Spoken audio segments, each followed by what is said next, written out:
What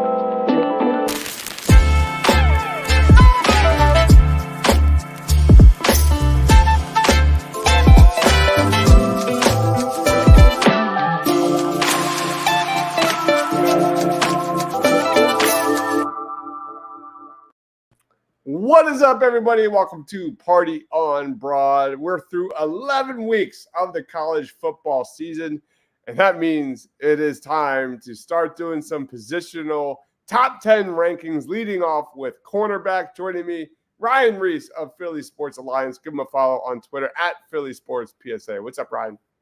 Not much, man. Favorite time of year is always talking drafts. So anytime I can get on here and start talking about some prospects for this upcoming April's draft, I'm in. Absolutely, guys. If you're watching us live, comment your thoughts on this cornerback class. And Ryan, what do you think about this cornerback class? For me, we're going to be talking about 10 guys today that I think all have round one, round two potential. Literally top 10. I like this group a lot. I think there's tiers in this group, and we'll talk about it. But I would absolutely love the Eagles to nab one of these guys. Yeah, no, absolutely. I mean, obviously with the age of, Darius Slay and Bradbury, and especially with Bradbury maybe not kind of living up to what he was last year, and the health of Avonte Maddox. And, we have a cluster, and we always seem to have that cluster of that next corner of, whether it's some of the undrafted free agents that we have right now, and we're just waiting for one of them to kind of rise up. And it seems like it might be Eli Ricks right now, but you never know what the future holds. But yeah, they need a top guy. They're going to need a top guy. And yeah, these guys are absolutely studs. And some of these top guys, my God, I would take right now. I would take all their classes for them right now, just so they could play for us. So yeah, it's a great group. All right, let's jump right in to our top 10 cornerback rankings.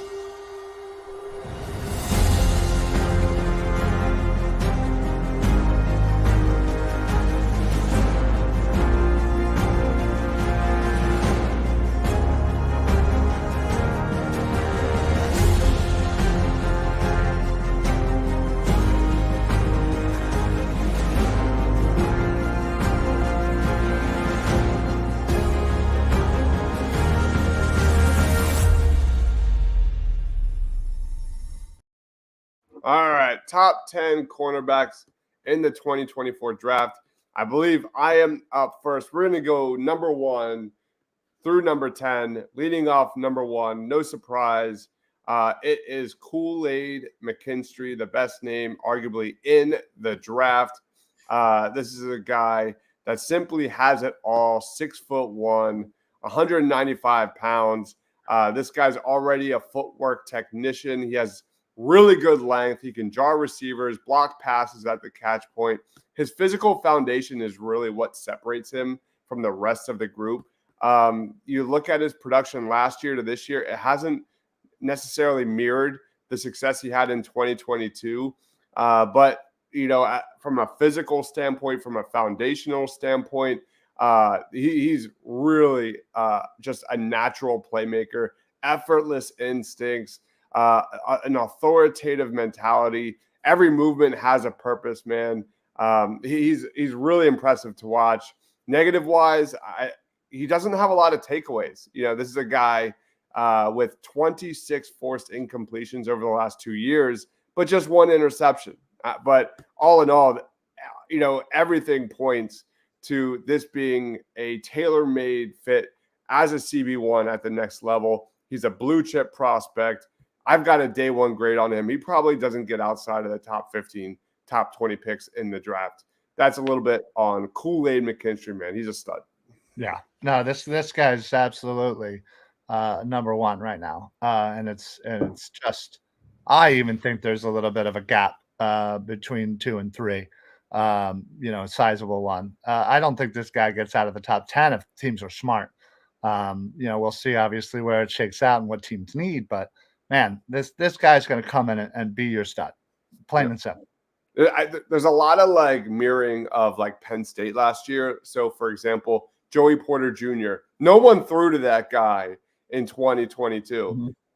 all the targets went to Kalen King, and to be fair, he crushed it. What are we seeing now at Alabama? There's a teammate on Alabama that's also crushing it in Terrion Arnold, and he is on this list. Yep. He's had just a phenomenal season. So some interesting similarities there. But who is your number 2, Ryan? So for number 2, we're going to go with Cooper DeJean, the unicorn of cornerbacks, if you will. This guy coming out of Iowa, he's really, really, really tough, great energy. He does have the so-called violent hands, as they all say, which is something that you really do need as a corner. He plays absolutely great in coverage and is a quite a reliable tackler, and just kind of has that instinct and knack in the air to track the ball and then to break it up. He's pretty aggressive in the run game as well, which is something you always like to certainly see. And he just like I said, absolutely just has a great knack, great feel for the ball and for where he needs to be. Downside is, he does tend to get some penalties. He has been working on trying to clean some of that up, obviously. And some of his angles, I think, just kind of generally need to get a little bit better. Not a huge thing for him, but fundamentals wise, he is right there. He just kind of needs to be more, consistent with it. But yeah, this kid is absolutely going to be a great player in the NFL. And like I said, I definitely think he's going to be probably more towards the back end of the first round, but should be a first round talent come April.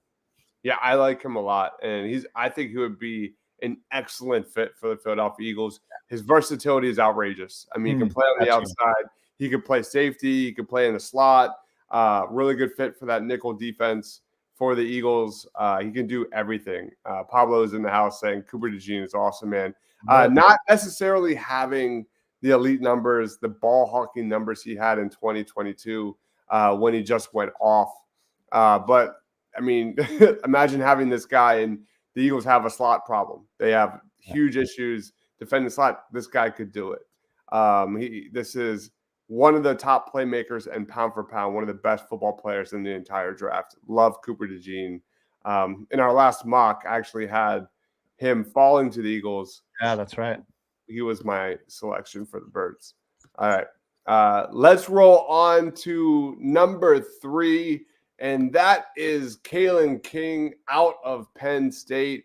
Look at this dude, 5'11", 188 pounds. Average size, but what he lacks in mass, he makes up for it with twitch, fluid athleticism, amazing ball skills, really good in coverage, really good in run support. He's a big-time playmaker, great mechanics. Kind of gives me vibes of like Devin Witherspoon, who went 5th overall last year. Kind of checks off a lot of boxes like him. Witherspoon was my number 1 corner in last year's draft. He's a great athlete, brings a ton of confidence and closing speed to the position. I think he's an instinctual player who should be able to fit a lot of different coverage schemes at the next level. Just rapid fire feet, tenacious attitude and ball skills, man. I've got a day 1 grade on Kalen King. I think he's a dynamic starter earlier than later. Give me Kalen King at number 3.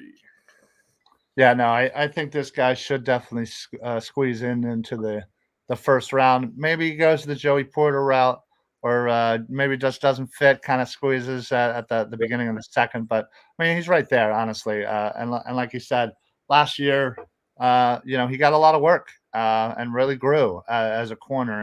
And now, Penn State, is playing well. They're obviously still struggling with Michigan and Ohio State, but he's still doing really well, and they're avoiding him, kind of like what they did with Porter. So, yep.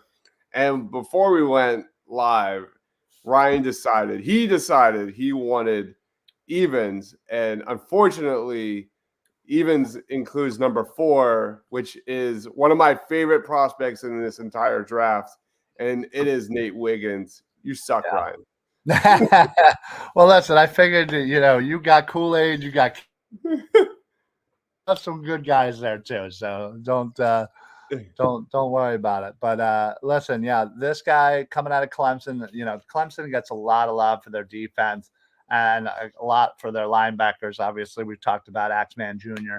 here quite a bit, but Wiggins, I think kind of goes a little bit unnoticed. He has definitely potential to sneak into potentially round one. More than likely, will be a round two guy.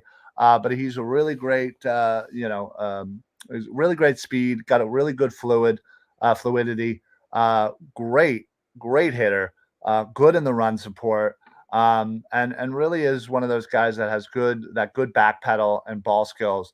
He makes plays all over the place, to go along with that speed.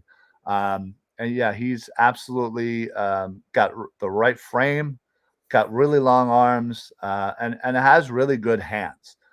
So he's able to not only break the plays up, but he's also able to get some interceptions here. And yeah, I think just kind of his fluidity, his change of direction, really kind of makes him to go along with that speed. Somewhat of a logistical nightmare for some wide receivers. So yeah, this dude is absolutely going to be in the conversation for sure. Nate Wiggins from Clemson. I will say I would love for him to be a little bit more physical. Um, he kind of seems to Yeah. hesitate a little bit when it comes time to kind of laying the boom down. But again, I think it's something that you see a little bit, so it's there. It's just I think he's just got to kind of get the confidence to be that big hitter because he has it in him. Yep. I watched a ton of Clemson games this year, and it wasn't Jeremiah Trotter. It wasn't Barrett Carter. It wasn't Rook or Aurora Rowe. It was Roll. yeah. It was Nate Wiggins, who again and again was the guy that flashed off the tape. Again, great size, elite athlete. He's that kind of guy that you can say, just stop that guy.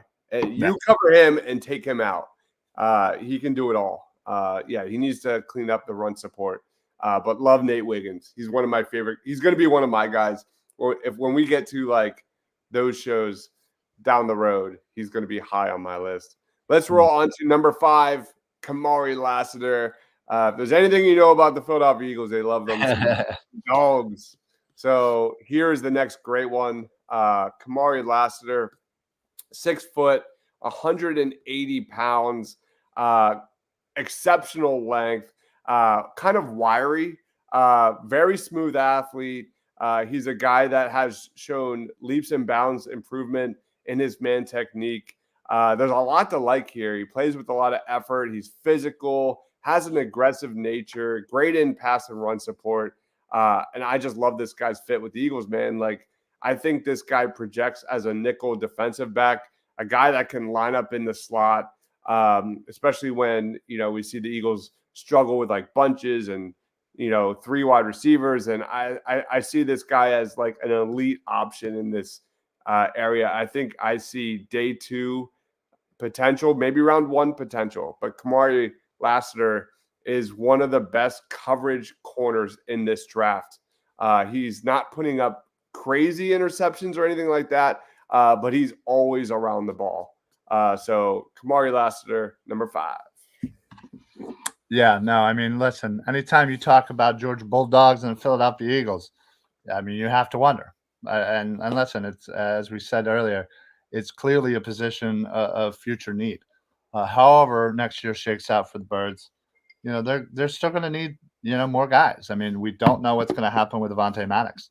We don't know how the rest of that next set of corners is going to shake out. Is Kylie Ringo going to be a guy?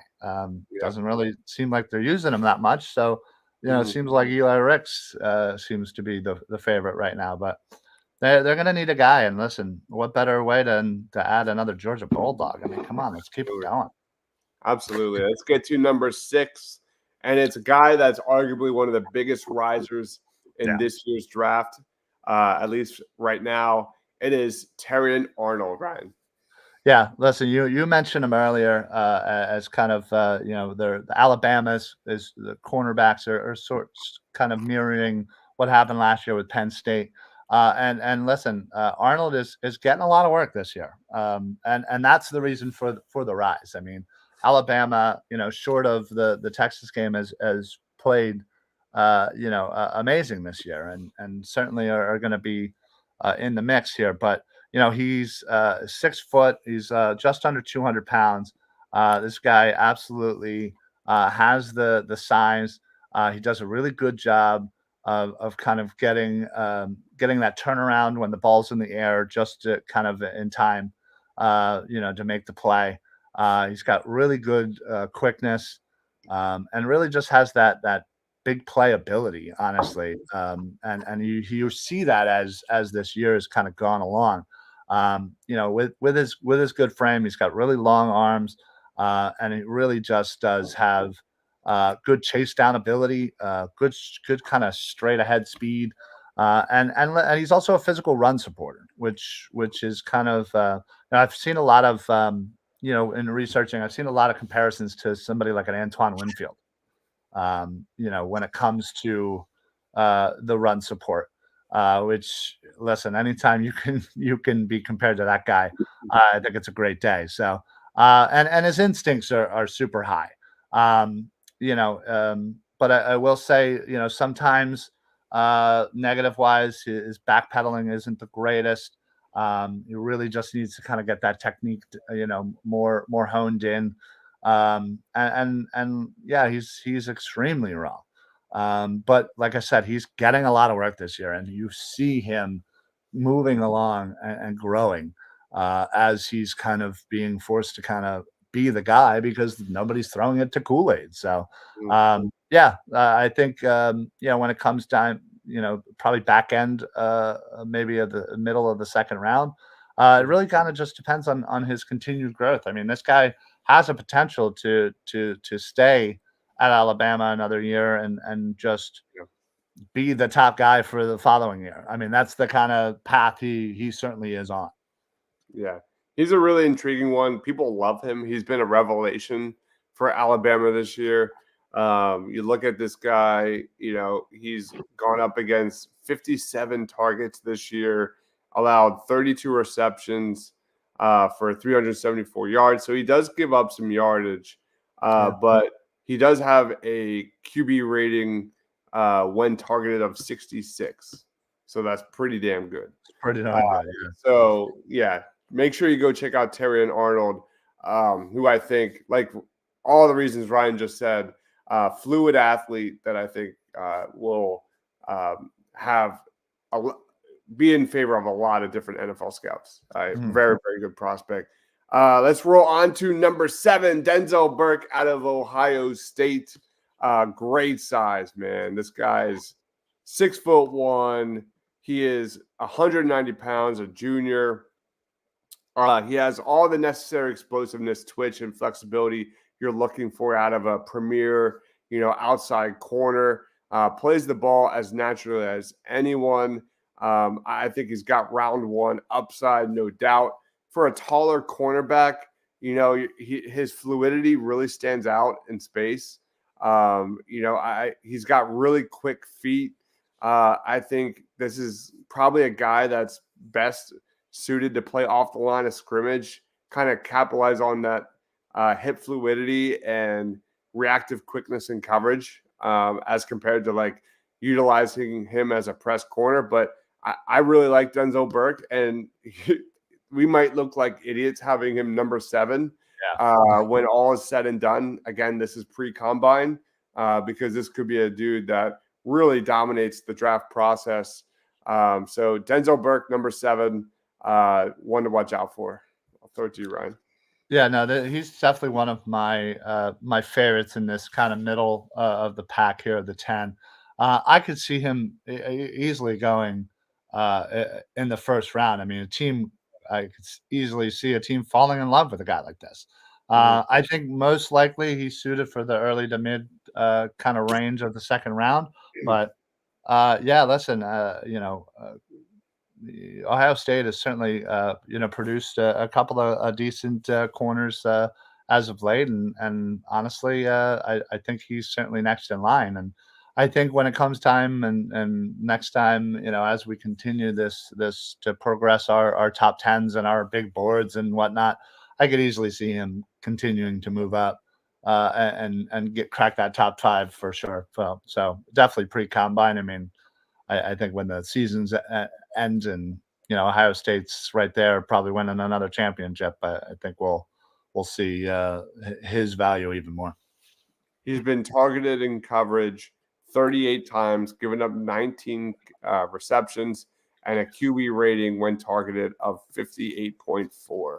Wow. Not bad for Mr. Denzelberg. The depth of this draft is, I think, the strength of this draft. But yet again, another guy that possibly falls to day two and would be a home run selection for a team looking for a guy like Denzelberg, who's a blue chip athlete. All right, let's roll on to number 8, and that is Josh Newton out of TCU. Yeah, this guy here is, I think one of the things that people say is just the upside and the skill that he has. It just shows on tape. He's got good size. Again, he's just a really good mover, a fluid mover. He doesn't have the greatest quickness in the world, but I feel like his stride, his length allows him to kind of make up for that lack of blazing speed, so to speak. Ball skills are great. Tracks the ball extremely well, especially on the deep ball, and has the hands, has the wherewithal, has the instinct to come down with interceptions. It's unfortunately when you're on a team like this, and TCU, he isn't targeted a lot. It seems like they avoid him quite a bit just because, again, the disparity between the other defensive backs. But yeah, I feel like he certainly has the size and the length and the physical ability to be able to kind of to press. Really good and a great fit as a zone defender. Just really good recognition skills. And yeah, just real good at anticipation. I will say sometimes the backpedaling gets a little sloppy. It's certainly something that I've seen in multiple scouting reports for him. Is something that he definitely needs to work on. And yeah, obviously, if he could somehow gain a little more speed, he'd be even more deadly and a lot higher on this list, probably. But luckily, he has the length to kind of cover up for that. All right, let's roll on to number 9, heading to Iowa State, and it is TJ Tampa. Amazing size, 6'2", 200-pound senior. This is if you're looking for a press man corner, I think this is your guy. I've seen third round, fourth round grades on him. I think he's got upside for round 2. I expect this guy to go to the Senior Bowl and the Combine and just dominate. He's been in coverage. He's been as elite as it gets. He knows how to use his length. He knows how to, use his size to his advantage in run defense. He's a consistent tackler. He has no problem shedding blocks. He dominates at the line of scrimmage, blows up plays. And I think this guy's athleticism does translate to the next level. I don't think a lot of people know about TJ Tampa, but you're going to know him very soon in about a couple of months here when the draft process kicks up. So TJ Tampa, number 9. Yeah, definitely seems like one of those guys where, like you said, not a lot of people know, but as soon as that combine hits, he's going to be one of those guys you're like, the numbers will jump out of the page. Yeah, he's really, really good. Let's roll on to number 10. And it is Kalen Carson out of Wake Forest. Yeah. So Carson here is a really good ball tracker and does really a great job of kind of getting turned around at the right time, getting his head around, avoids that, pass interference quite a bit. He seems to be very aware of where the ball is in the air. He's inconsistent, but has shown flashes of the physicality as a hitter. And when he does, man, he has laid some people out.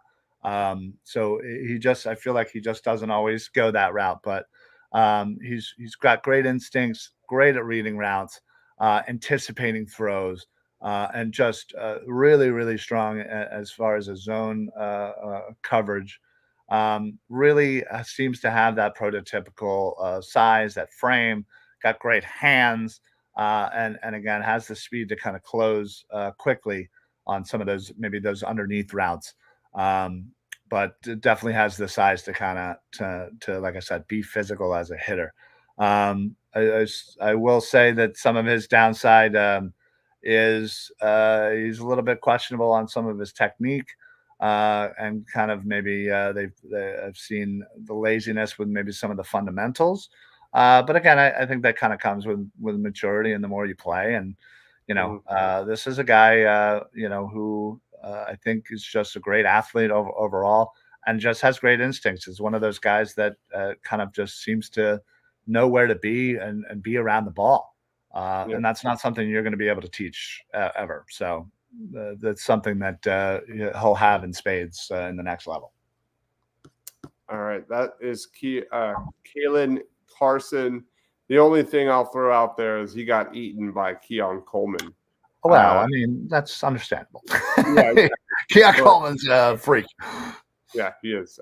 Keon Coleman, talk about Nate Wiggins. I mean, Keon Coleman's another one of my guys that I think should be in the first round.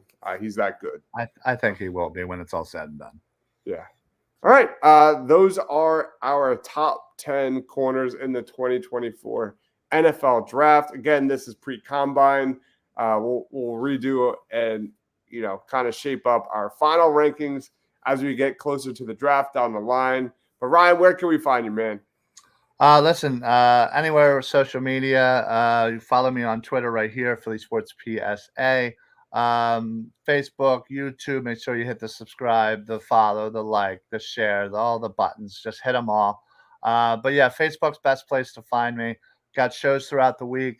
Not only do you get all of the Philly Sports Alliance shows, but you also get all of the Edge of Philly Sports shows that stream directly through the Philly Sports Alliance Facebook page. So follow it, put on those automatic notifications. You'll get every single show throughout the week, especially pre, halftime, post game for all Eagles, live game reaction for the Sixers. I mean, what better place do you want? So put on those automatic notifications. The second we go live, you'll know about it. Awesome stuff. So cornerback is in the books. I will put out a poll and you guys let us know what position we should do next. I think it should be like edge or offensive tackle, probably. We'll see. But we'll let you guys decide what we do next. So, yeah, I just want to say thank you, everyone, for watching. Let me know down in that comment section who your favorite cornerback prospects are. There's been some good ones we did not talk about, like Max Melton and some other dudes. Tony Grimes. Hell yeah. But anyway, let us know down there and let's talk about it. We'll be back next Monday. No, we will not be back next Monday. That's the Eagles game. So we'll figure something out. well, you guys should be back next Monday to watch the pre, the half, and the post game for the Eagles. That is for darn sure. Absolutely. Again, he is Ryan Reese at Philly Sports PSA. I am Dibs. For Ryan, for myself, stay awesome, everyone.